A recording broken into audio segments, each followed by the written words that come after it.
Shalom, selamat pagi saudara-saudara yang dikasihi Tuhan Yesus Kristus. Salam sejahtera buat saudara semua dimanapun saudara berada. Damai sejahtera dan sukacita oleh Roh Kudus kiranya senantiasa melimpah dalam hati dan kehidupan saudara semua. Pada pagi hari ini kita akan merenungkan dan membahas tentang 12 hal yang setan tidak bisa lakukan.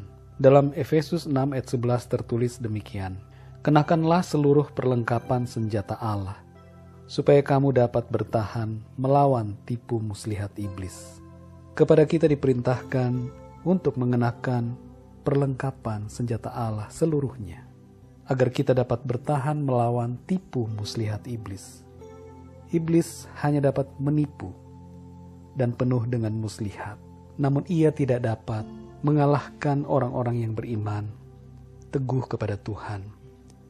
Ada 12 hal yang akan saya bagikan pada kesempatan hari ini, 12 hal yang tidak bisa dilakukan oleh setan. Yang pertama saudara, setan tidak bisa membuat kita berdosa. Ia hanya menggoda kita dan membujuk atau memperdayai kita agar kita berbuat dosa. Dosa sepenuhnya adalah disebabkan oleh keputusan diri kita sendiri. Dalam Yakobus 1 ayat 13-15 tertulis bahwa tiap orang dicobai oleh keinginannya sendiri. Setan hanya menggoda Hawa, tapi Hawalah yang memutuskan untuk berbuat dosa. Keputusan berbuat dosa ada pada Adam dan Hawa. Jadi kita hanya digoda atau dicobai. Sedangkan pilihan untuk berdosa atau tidak ada pada kita. Setan tidak bisa membuat kita berdosa. Jangan salahkan setan bila saudara berdosa, karena itu adalah pilihan saudara sendiri. Yang kedua saudara, setan tidak bisa membuat kita takut akan kematian. Umumnya orang takut akan kematian, tapi kita yang telah percaya kepada Tuhan Yesus tidak takut terhadap kematian, sebab mati adalah keuntungan. Oleh karena kita berpindah kepada hidup yang kekal. Kuasa maut telah dikalahkan oleh Tuhan Yesus, sehingga maut dan kebinasaan tidak berkuasa atas kita, oleh karena Tuhan Yesus. Bila kita masih takut akan kematian, maka kita perlu mengecek kehidupan rohani kita. Mungkin kita lebih cinta dunia daripada cinta akan Tuhan. Sebab di dalam Tuhan tidak ada ketakutan. Dalam 1 Yohanes 4 ayat 18 tertulis bahwa di dalam kasih tidak ada ketakutan. Kasih yang sempurna melenyapkan ketakutan. Sebab ketakutan mengandung hukuman. Dan barang siapa takut, ia tidak sempurna di dalam kasih. Yang ketiga saudara, setan tidak dapat mengambil kekuatan rohani kita. Kita tidak akan menjadi lemah dalam menghadapi tantangan dan pergumulan hidup, karena Tuhan memberikan kekuatan rohani kepada kita. Setan tidak dapat mengambil kekuatan rohani yang diberikan Tuhan itu kepada kita. Dalam Yesaya 40 ayat 31 tertulis bahwa orang-orang yang menanti-nantikan Tuhan mendapat kekuatan baru. Mereka seumpama Raja Wali yang naik terbang dengan kekuatan sayapnya. Mereka berlari dan tidak menjadi lesu. Mereka berjalan dan tidak menjadi lelah. Yang keempat saudara, setan tidak dapat mengganggu kita setelah kita menolak atau mengusirnya. Dalam Yakobus 4 ayat 7, di situ dikatakan bahwa tunduklah kepada Allah dan lawanlah iblis, maka ia akan lari daripadamu. Kunci agar kita tidak diganggu iblis adalah tunduk pada Allah dan melawan iblis atau setan.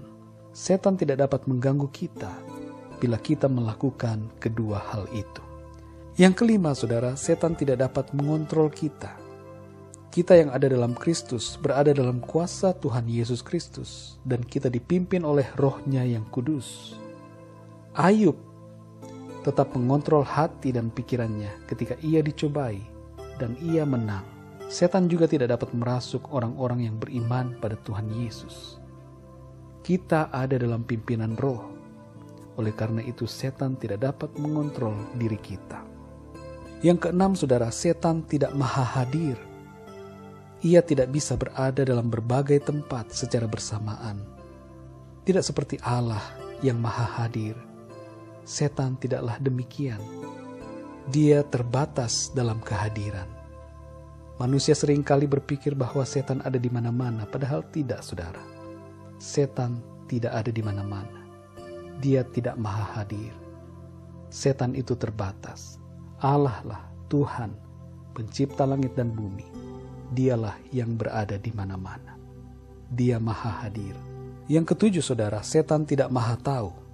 Ia tidak tahu apa yang ada di dalam pikiran dan hati kita, orang-orang yang percaya kepada Tuhan. Ia hanya menebak-nebak saja dan manusia banyak yang tertipu olehnya. Setan itu istilahnya kepo, ingin tahu hati manusia. Namun dia tidak tahu dan tidak maha tahu. Tuhan Yesus melingkupi kita dengan kuasanya, sehingga iblis tidak dapat mengetahui tentang kita. Tuhanlah yang mengetahui sampai kedalaman isi hati kita. Sedangkan setan atau iblis tidak mengetahuinya. Yang kedelapan, saudara, setan tidak dapat memberi kebahagiaan. Banyak orang mencari kekayaan dengan cara pergi ke dukun, paranormal, ke Gunung Kawi, melakukan ritual pesugihan dan sebagainya. Orang-orang tertipu dengan tipu muslihat iblis, sehingga mengira kekayaan dapat memberi kebahagiaan. Setan memang dapat memberi kekayaan dunia yang semu, tapi berhati-hatilah karena setan akan menuntut sesuatu daripada saudara, yaitu jiwamu yang ia akan bawa ke neraka bersamanya. Dalam Yohanes 10 ayat 9 tertulis bahwa iblis datang hanya untuk mencuri, membunuh, dan membinasakan. Tidak ada kebahagiaan di dalam setan atau iblis. Hanya di dalam Tuhan Yesuslah kita memperoleh kekayaan dan kebahagiaan yang sejati. Tuhan Yesus berkata dalam Yohanes 10 ayat 10, "Aku datang untuk memberi hidup dan hidup dalam kelimpahan." Yang kesembilan, saudara, setan tidak dapat melakukan sesuatu tanpa izin Tuhan. Kisah Ayub menunjukkan bahwa setan mencobai Ayub dengan seizin Tuhan, tapi dalam batasan tertentu yang dibolehkan oleh Tuhan. Di akhir zaman, setan juga akan diizinkan oleh Tuhan untuk menunjukkan kuasanya. Tapi hakikatnya, Tuhanlah yang memegang kendali atas segala sesuatu. Yang ke-10, saudara, setan tidak dapat mencuri iman kita. Ketika Ayub mengalami kehancuran secara sosial ekonomi oleh iblis, Ayub tetap mempunyai iman kepada Tuhan. Iblis tidak berhasil mengganggu imannya Ayub. Iblis tidak dapat mencuri iman Ayub. Ayub tetap teguh percaya kepada Tuhan. Yang ke-11, saudara, setan tidak dapat menghancurkan masa depan kita. Masa depan kita ada di dalam tangan Tuhan. Bukan hanya untuk hidup kita yang di bumi, tapi juga sampai kepada kekekalan. Tangan Tuhan Yesus yang penuh kuasa memegang dan menjaga kita. Dalam Yohanes pasal 10 ayat 28 sampai 29, Tuhan Yesus berkata bahwa tidak ada yang dapat merebut kita dari tangannya. Yang ke-12, saudara, yang terakhir, setan tidak bisa menang. Setan selalu dikalahkan oleh kuasa darah Kristus. Alkitab dalam Wahyu pasal 12 ayat 11 berkata bahwa iblis dikalahkan oleh kuasa darah anak domba dan oleh kesaksian kita. Itulah kuasa darah Yesus dan kesaksian kita orang-orang yang percaya kepadanya. Pada akhir zaman akan nyata secara total bahwa iblis dikalahkan oleh Kristus Yesus Tuhan kita dan dicampakkan ke dalam kebinasaan yang kekal. Saudara yang dikasihi Tuhan, demikianlah 12 hal yang tidak dapat setan lakukan. Kita adalah anak-anak Tuhan yang dijaga dan dilindungi oleh Tuhan. Biarlah renungan pada pagi hari ini memberikan kepada kita pemahaman yang lebih dalam. Kenakanlah seluruh perlengkapan senjata Allah, supaya kamu dapat bertahan melawan tipu muslihat iblis. Puji Tuhan, saudara yang dikasihi Tuhan. Tuhan Yesus memberkati saudara. Mari kita berdoa. Bapa di surga, terima kasih, kami mengucap syukur untuk kebenaran firman-Mu yang kami telah dengar bersama, renungkan pada pagi hari ini. Biarlah Engkau memeteraikan setiap kebenaran firman-Mu dalam hati kami. Ajar kami, Tuhan, untuk terus menggunakan dan memakai seluruh perlengkapan senjata Allah, supaya kami dapat melawan segala tipu muslihat daripada iblis. Setan tidak dapat mengganggu kami, sebab Engkau Allah, perlindungan kami, yang telah memagari kami dengan kuat kuasa-Mu ya Tuhan Yesus. Kuasa darah-Mu yang melingkupi kami. dan melindungi kami dari segala kuasa yang jahat. Terima kasih Bapa, terpujilah namamu, berkat-Mu atas kami semua sepanjang hari ini dan hari-hari selanjutnya. Dalam berkat nama Tuhan Yesus Kristus kami berdoa dan mengucap syukur.